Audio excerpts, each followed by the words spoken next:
والسلام على رسول الله صلى الله عليه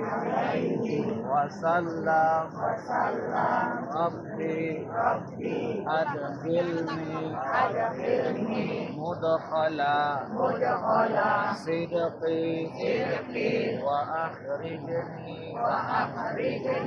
مخرج صدقي